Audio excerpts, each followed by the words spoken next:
ये साहब आमीन दिल्ली वाला जादूगर, ये साहब दरगाह पे रहता है, गरीब नवाज की दरगाह पे अजमेर।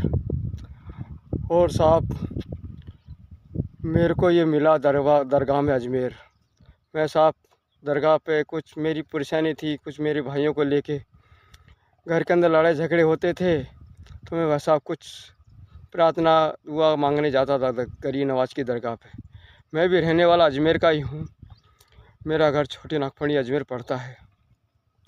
ये साहब मैं दरगाह जाता था तो मुझे दरगाह में मिला आमीन दिल्ली वाला जादूगर। साहब पहले तो मुझे इसने बहलाया फुसकाया, पहले तो बोला मुझे कि यार मेरे भैया भाभी ने मुझ पर जादू कर दिया, इसलिए मैं इलाज के लिए आया हूँ। उसके बाद में बोला यार तेरा इलाज तो मैं भी कर दूँगा, मैं भी जानता हूँ ये काम, जादू टोने काम करने, जादू टोन कर हटाने वाला काम। मैंने बोला हटा दे भैया, मैं बहुत परेशान, बहुत स्थिति में था। मेरे भाई दो दारू पीते थे साहब। उसके बाद में साहब मेरे को ये मिला कि हाँ तेरा काम मैं कर दूँगा, मैं तुझे तेरे भाइयों को ठीक कर दूँगा और 40 दिन में ठीक कर दूँगा। मैंने बोला अच्छी बात है भाई, बरसों की बीमारी अगर 40 दिन में ठीक हो जाए तो सबसे अच्छी बात है। मैंने बोला ठीक है साहब। मैं तो इसने बोला कमरा लेना किराए का, मैं तेरी वहाँ पढ़ाई वढ़ाई करूँगा, वहाँ रहूँगा और मेरे को तू अपना खर्चा पानी देता रहना। मैं ठीक है भाई, जब मेरी मुसीबत कट जाएगी तो ठीक है, खर्चा पानी देता रहूँगा। साहब इसने अपना काम शुरू कर दिया और मेरे पर जादू सर पे हाथ रख दिया, पता नहीं क्या क्या मेरे ऊपर पड़ फूंक दिया और मेरे को अपनी दिल दिमाग मतलब कुछ होने लगा। तो मैंने बोला ठीक है भाई, अब तुम्हारी जैसी इच्छा है। मैंने ठीक है, बोला अच्छा अभी मुसीबत से भी छूट जाए तो अच्छी बात है। मैंने बोला आमीन दिल्ली वाले भाई ठीक है, आपकी बात मैं मान लेता हूँ। तो बोले कमरे किराए ले ले। मैंने एक साहब कमरे किराया, मैंने बोला हाँ ठीक है मैं कमरे किराया ले लेता हूँ। तो मैंने साहब दरगाह बाज़ार पास में ही, अजमेर दरगाह के पास में ही सिलावट मोहल्ला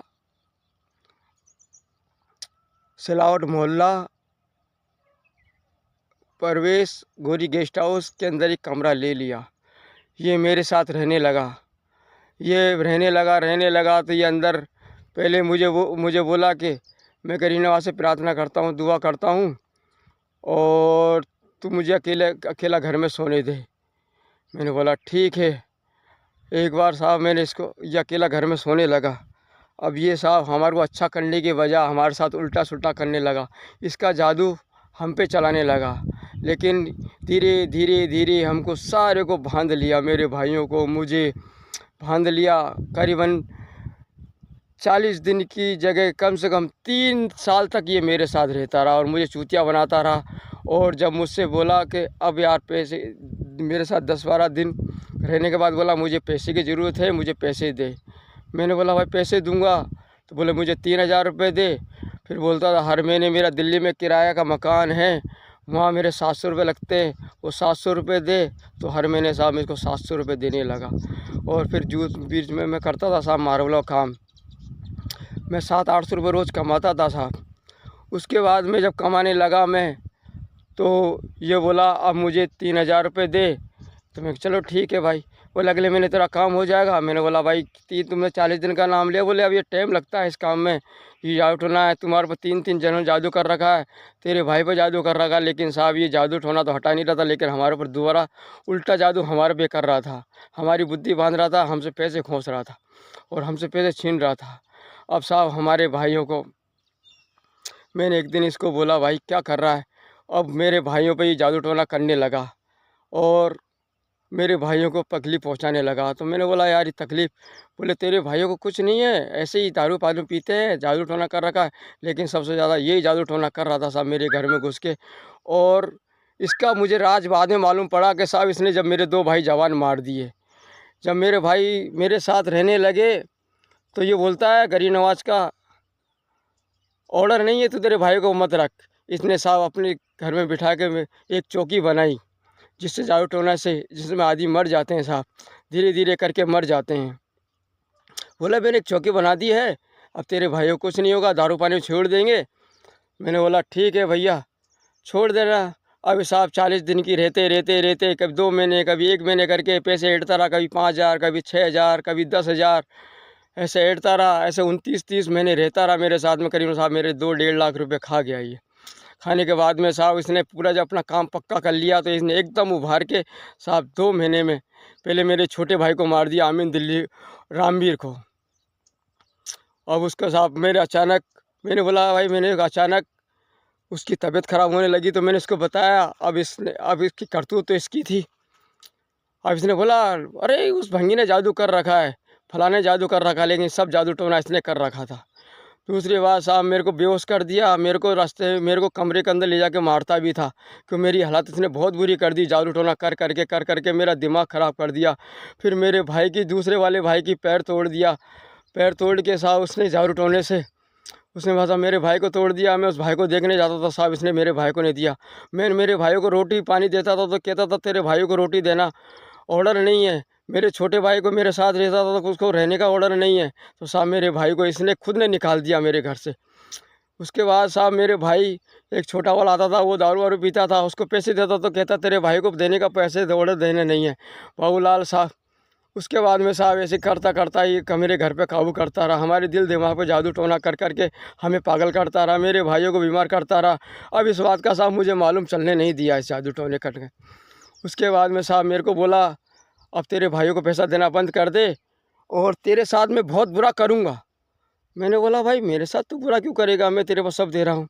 अरे बोले तू मुझे जानता नहीं है, मेरे तू जान जाएगा मेरे बारे में। और मैं बोला साहब मैं आमीन दिल्ली और मैं देवबंदी हूँ। मैंने बोला भाई तू मेरे साथ क्यों बुरा करना चाहता है? बोले तेरे दोनों भाइयों को मारना चाहता हूँ। मैंने बोला भाई क्यों? बोले मुझे हिंदुओं से बहुत नफ़रत है, हिंदुओं को मैं मार देना चाहता हूँ जिसको। मैं साहब बहुत परेशान था, मैं बिल्कुल हालत में गिर गया। मेरे दोनों भाई इसने जवान दोनों मार दिए, तो उसने अपनी औकात मेरे को साहब मेरे दोनों भाई मारने के बाद में बताई, और धीरे धीरे करके 3 महीने में मेरे दोनों भाई इसने जवान भाई मार दिए। अब मैं साहब थाने गया, चौकी गया, डीएसपी के पास गया, एसपी के पास गया अजमेर के अंदर। मैंने रिपोर्टें लिखवाई, थाने के अंदर पकड़ के लाया। थाने वालों ने मेरी सुनाई नहीं की, दरगाह बाजार थाने के अंदर कोई सुनाई नहीं की। अब साहब इसने ऐसा जादू कर दिया कि इसी के सब बोल रहे थे साहब। मैं हार के साहब मैं आ गया।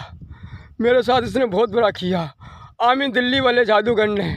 और मुझे पुलिस वाले ने साहब मेरा रिपोर्ट लिखा कर मारा था। आज पुलिस वाले साहब मुझे ही मारते थे, बोले तू बहुत परेशान कर रहा, जादू टोने से कोई आदमी मरता है क्या? साहब मैं वो लगा के परेशान रहा, लेकिन मेरी किसी ने भी नहीं सुनाई की साहब। मैं बहुत हार थक के साहब मैं आ गया। दरगाह बाजार थाने में गया,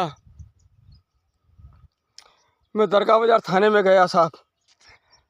दरगाह बाजार थाने में भी कोई सुनाई नहीं। 15-20 दिन तक जाता रहा, लेकिन कोई सुनाई नहीं साहब। ऊपर से पुलिस वाले मुझे परेशान टॉर्चर करने लगे, तू मुझे परेशान करने लगा। मैं साहब डीएसपी के पास जाता था तो वो पुलिस वाले मुझे रोक देते थे कि जादू टोने से कोई आदमी मरता है क्या? और ये साहब इसको खुला छोड़ दिया, बोला जा तू पकड़ के लेगा। एक दिन साहब मैं इसको पकड़ खींच के गोश्त पाक के चिल्ले से पकड़ के लाया, घसीट के लाया, और पुलिस वालों के सामने साहब पेश कर दिया मैंने से।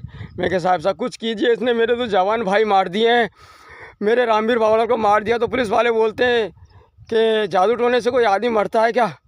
मैंने बोला भाई आदमी जादू टोने से तो मैं क्या पूरा घर बर्बाद हो जाता, पूरा ख़ानदान मर जाता है। तो मैंने बोला भाई